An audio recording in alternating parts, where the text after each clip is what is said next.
ओम शांति। आज साकार मुरली 20 जुलाई 2021। आज विशेष बाबा ने कहा कि शांति की शक्ति जमा करनी है, शांति की, और बाहर मुक्ता से अंतर्मुखी बनना है।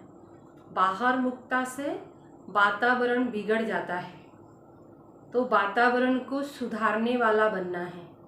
वातावरण कैसे पावरफुल बने, उसका हमें सहयोग देना है। वातावरण में हमें अपना योगदान देना है कि हम वातावरण को श्रेष्ठ बना सकें, क्योंकि हम ब्राह्मणों का स्वधर्मी है शांति, स्वदेश है शांति, पिता है शांति के सागर। तो हमें विघ्न रूप नहीं बनना है, हमें यज्ञ को सहयोग देना है। यहाँ के वातावरण खराब न हो, उसका हमें बहुत अटेंशन देना है।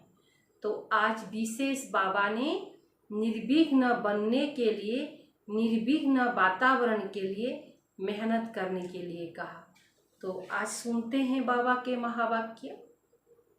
बाबा कहते हैं, मीठे बच्चे, इस सभा में बाहर मुखी बनकर नहीं बैठना, बाप के याद में रहना।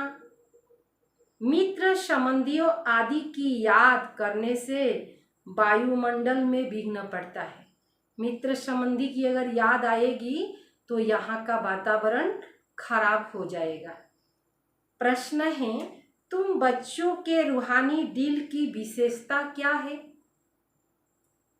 जिससे मनुष्य नहीं कर सकते? यहाँ का रूहानी दिल का क्या विशेषता है जो मनुष्य नहीं कर सकते हैं? उत्तर है, तुम्हारी रूहानी दिल बुद्धि की है। यहाँ पर जो हम एक्सरसाइज करते हैं वह बुद्धि के लिए करते हैं। इसकी विशेषता यही है, जो तुम अशरीरी बन अपने माशूक को याद करते हो। हम आत्मा अशरीरी और माशूक भी तो विदेही, जिसका अपना देह नहीं है, तो याद करते हैं। इसका ही इशारा गीता में भी आया है। गीता में एक इशारा दिया है, मन मना भव। परंतु मनुष्य अपने माशूक परमात्मा को जानते ही नहीं, तो ड्रिल कैसे कर सके? कैसे करेंगे ड्रिल? क्योंकि माशूक परमात्मा के बारे में ही नहीं जानते हैं।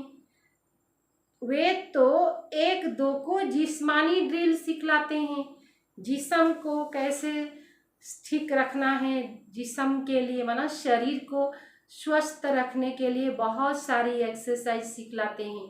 तो बाबा हमें क्या सिखलाते हैं?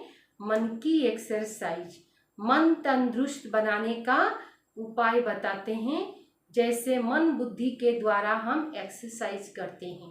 गीत है ओम शांति। तो आज विशेष बाबा ने कहा था कि तुम्हारा बुद्धि जो अब परम धाम निराकारी दुनिया के तरफ होना चाहिए, क्योंकि ये दुनिया अब खत्म होनी है। इस दुनिया में कुछ नहीं रहा है। मनुष्य जानते ही नहीं कि ये ड्रामा पूरा होता है। किसी का भी दोष नहीं है, सब निर्दोष है। बाबा ने कहा, इस दुनिया में बहुत दुख है। कोई शरीर छोड़ता है तो लोग बहुत दुखी होते हैं, रोते हैं। अगर कोई नहीं रोता है तो भी उसके लिए ग्लानि करते हैं। लेकिन बाबा ने कहा, अगर रोते हैं तो कुछ फायदा नहीं, क्योंकि रोने से भी वह आत्मा आने वाली नहीं है। इसीलिए इस दुनिया में बहुत दुख है, और बाप को याद करके हमें अब सुखधाम जाना है। सुखधाम में जब हम होंगे तो बाप को याद नहीं करेंगे। क्यों नहीं करेंगे? क्योंकि वहाँ याद ही नहीं होता कि हमको फिर दुखी बनना है। तो बाबा ने कह दिया कि दुखी बनने में समय लगता है, क्योंकि सतयुग और त्रेता युग में कोई भी दुख नहीं था। हम शतो प्रधान थे, एक ही धर्म था। फिर द्वापर युग आया तो अनेक धर्म हो गया और दुख अशांति भी बढ़ गया। अच्छा, मीठे मीठे शिकले दे बच्चों प्रति माता पिता बाप दादा का याद प्यार और गुड मॉर्निंग। रूहानी बाप की रूहानी बच्चों को नमस्ते। हम रूहानी बच्चों की रूहानी बाप दादा को याद प्यार और नमस्ते नमस्ते। सार है, ड्रामा के ज्ञान को बुद्धि में रख, निश्चिंत बनना है। किसी भी प्रकार की चिंता नहीं करनी है, किसी भी प्रकार की कोई भी बात की चिंता नहीं करनी है, क्योंकि जानते हैं बनी बनाई बन रही, अब कुछ बननी नहीं, सब कुछ बना हुआ है पहले से। निर्मोही बनना है, किसी में भी मोह होगा तो दुख मिलेगा। नंबर दूसरा है, बाप द्वारा जबकि बृहस्पति की दशा बैठी है तो संभाल करनी है।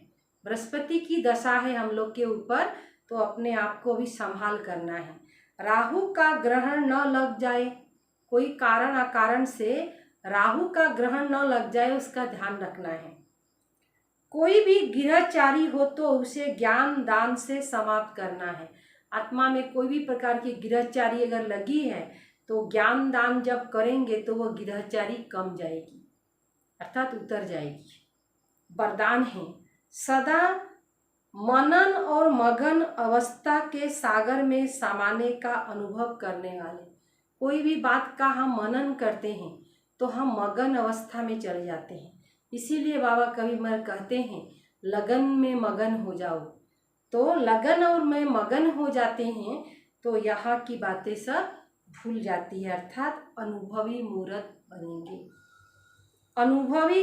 अनुभव को बढ़ाने का आधार है मनन शक्ति। अनुभव किस आधार पर बढ़ेगा? मनन शक्ति के आधार पर।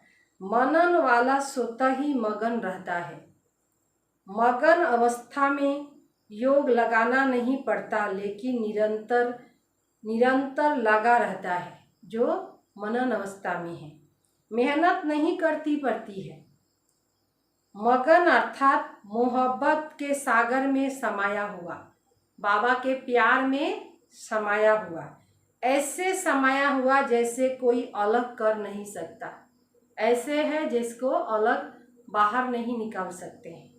तो मेहनत से छूट सागर के बच्चे हो तो अनुभव के तले में नहीं जाओ, अनुभव के तले में नहीं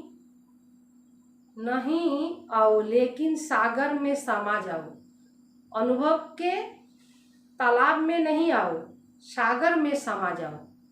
मतलब छोटा कोई पुखरी है चाहे तालाब है, उसमें नहीं जाना, एक बार सागर में ही समाना है। अनुभवी मूर्त भव, तभी हम अनुभव के भंडार बन जाएंगे, अनुभवी मूर्त। स्लोगन, ज्ञान स्वरूप आत्मा वह है जिसका हर संकल्प हर सेकंड समर्थ हो। ज्ञान स्वरूप आत्मा वह है जिसका हर संकल्प हर बोल समर्थ हो। समर्थ माना शक्तिशाली हो, उसी को कहेंगे ज्ञान स्वरूप। ज्ञान अगर स्वरूप में है अर्थात जीवन में है तो उनका हर संकल्प हर सेकंड समर्थ होगा। जो भी बोलेंगे वो शक्तिशाली बोल बोलेंगे, कभी व्यर्थ के बोल नहीं बोलेंगे, क्योंकि वह शक्तिशाली आत्मा है। आज दीदी जी की विशेषता, दीदी जी की विशेषता योगी और कर्म योगी जीवन का आदर्श।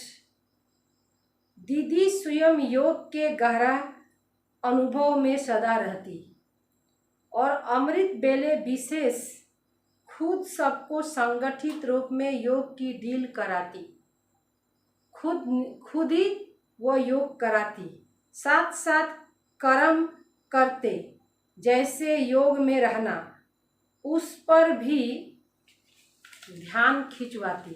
कैसे योग में रहना है, कैसे योग करते करते कर्म करना है, इसके ऊपर भी उनका ध्यान रहता।